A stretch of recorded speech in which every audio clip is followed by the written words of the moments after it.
Meski meraih kemenangan, Samudra Pasai tak bernafas lega.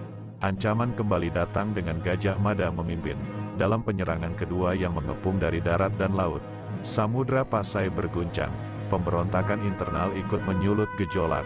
Walaupun pasukan darat Majapahit berhasil dipukul mundur, pasukan lautnya berhasil menerobos dan menguasai Samudra Pasai. Kisah gemilang Kerajaan Samudra Pasai menghadirkan lembaran sejarah yang penuh warna di tengah lautan gemerlap Selat Malaka. Sebagai kerajaan Islam pertama di Nusantara, Samudra Pasai menjelma menjadi pusat kekuatan dan perdagangan yang berlokasi di persimpangan jalur laut antara dunia Arab, India, dan China. Tanpa data pasti tentang tahun berdirinya, namun namanya dikenang lewat kisah-kisah nan legendaris. Jejak sejarah Samudra Pasai ditinggalkan oleh tokoh-tokoh yang berani dan bijaksana. Raja pertamanya, Maliku Saleh atau dikenal pula dengan Malik As-Salih, melambangkan keberanian dalam memimpin kerajaan ini. Tidak hanya menjunjung tinggi nilai-nilai Islam, Samudra Pasai juga membuka pintu kerjasama dan perdagangan dengan berbagai negara. Dalam tahun 1292, petualang ulung Marco Polo bersinggah dan memberi pengakuan akan keindahan dan kemasyhuran Samudra Pasai saat mengawal seorang putri China dalam perjalanannya. Namun, seperti yang seringkali terjadi dalam rentang sejarah, kesedihan menemani kemenangan. Tahun 1297 melambangkan kehilangan yang mendalam ketika Maliku Saleh meninggalkan dunia ini. Raja yang dicintai rakyatnya, perjalanannya berakhir, meninggalkan kesedihan yang teramat dalam. Putra Maliku Saleh, Muhammad, diangkat untuk melanjutkan jejak ayahnya. Ketika malam melingkupi Samudra Pasai, langkah perlawanan melangkah tegar. Meskipun menghadapi pemberontakan, Muhammad yang bergelar Maliku Dahir, terus memimpin dengan bijak dan adil. Pemberontakan yang melonjak akhirnya mampu ditumpas dengan pasukan yang gagah berani dan terlatih. Keberanian Samudra Pasai tak pernah pudar.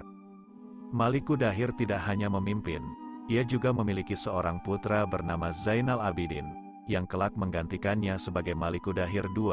Kekuatan dan keteguhan menjadi ciri pemerintahan Maliku Dahir II, mirip dengan ayahnya. Dalam heningnya malam, dia menikah dengan Jamila, anak bangsawan dari tanah seberang.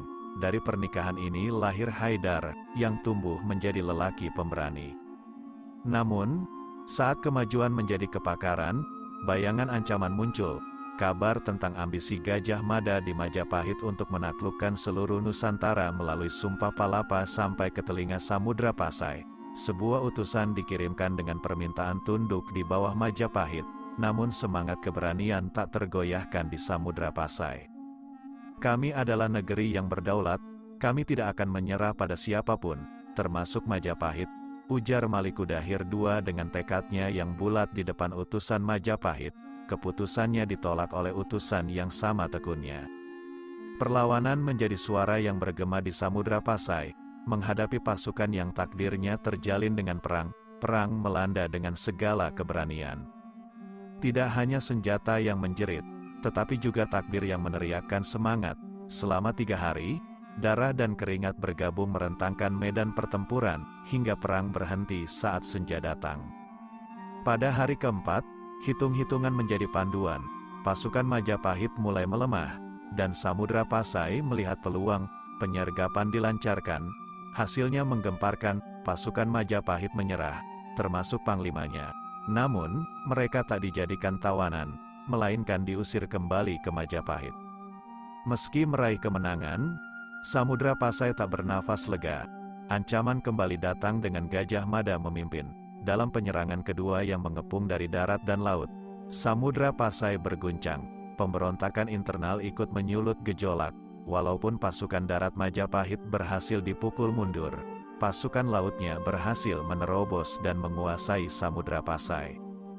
Kerajaan Samudra Pasai, sebuah kerajaan yang tak hanya menjadi tonggak Islam pertama di Nusantara, tetapi juga tempat di mana perdagangan, kebudayaan, dan agama Islam berpadu harmonis. Pada tahun 1267 Masehi, seorang pemimpin bernama Merasilu mendirikan kerajaan Samudra Pasai. Namun, tak lama setelahnya, Nama Merah Silu pun berubah menjadi Malik Al-Saleh, dan gelarnya pun berubah menjadi Sultan Malik Al-Saleh, menandai awal dari perjalanan Islam di tanah ini. Pemerintahan Sultan Malik Al-Saleh pada tahun-tahun 1285 sampai tahun 1297 menjadi tonggak awal kejayaan Kerajaan Samudera Pasai.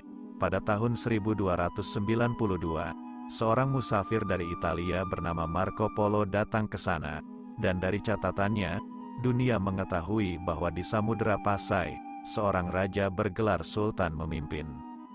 Letak strategis Samudera Pasai di jalur perdagangan internasional membuatnya menjadi pusat utama bagi para pedagang dan pelayar, terletak di pesisir utara Sumatera, dekat kota Lok Seumawe, Aceh. Kerajaan ini menjadi gerbang utama perdagangan lada, sutra, kapur barus, dan emas di Nusantara. Hubungannya dengan kerajaan-kerajaan Islam di India dan Arab semakin mengangkat derajat Samudera Pasai di panggung internasional. Sultan Mahmud Malik Az-Zahir, juga dikenal sebagai Sultan Malik Al-Tahir II, memimpin Samudera Pasai pada masa keemasannya, tahun 1326 sampai tahun 1345. Itulah saat kerajaan ini mencapai puncak kejayaannya. Pusat perdagangan internasional berkembang pesat, dan mata uang emas yang dikenal sebagai dirham diperkenalkan sebagai tanda resmi kerajaan. Namun, kerajaan ini tak hanya hebat dalam bidang perdagangan, tetapi juga menjadi pusat penyebaran agama Islam dan ilmu pengetahuan. Samudera Pasai mengambil alih peran Sriwijaya di Selat Malaka, menjadikannya kerajaan maritim yang kuat. Jejak kerajaan Samudera Pasai juga terukir dalam arkeologi dan literatur. Makam Raja-Raja Pasai di Kampung Gedong, Aceh Utara, adalah bukti fisik dari kejayaan mereka. Di Desa Beuringin, dekat reruntuhan pusat kerajaan, berdiri makam yang mengisahkan cerita raja, termasuk Sultan Malik Al-Saleh. Hikayat Raja Pasai, sebuah karya yang lahir pada tahun 1360-H, menjadi tonggak perkembangan sastra Melayu klasik di Nusantara. Dari catatan perjalanan Ibnu Battuta, utusan Sultan Delhi, kita mengetahui bahwa Samudera Pasai adalah pelabuhan penting dengan istana bergaya India dan diatur oleh seorang patih yang bergelar Amir. Kesemuanya ini juga menciptakan lingkungan yang mendukung pengembangan ilmu tasawuf. Bahasa Melayu menjadi alat komunikasi dan penulisan, termasuk dalam karya-karya Syekh Abdurrauf Al-Singkili dan terjemahan Durru Al-Manzum, karya Maulana Abu Ishaq, yang diterjemahkan oleh Mahdum Patakan atas permintaan Sultan Malaka. Kerajaan Samudera Pasai, sebuah gemilang dari masa lalu, memberikan warisan berharga yang melampaui batas zaman, dari gemerlap perdagangan hingga cahaya agama dan ilmu.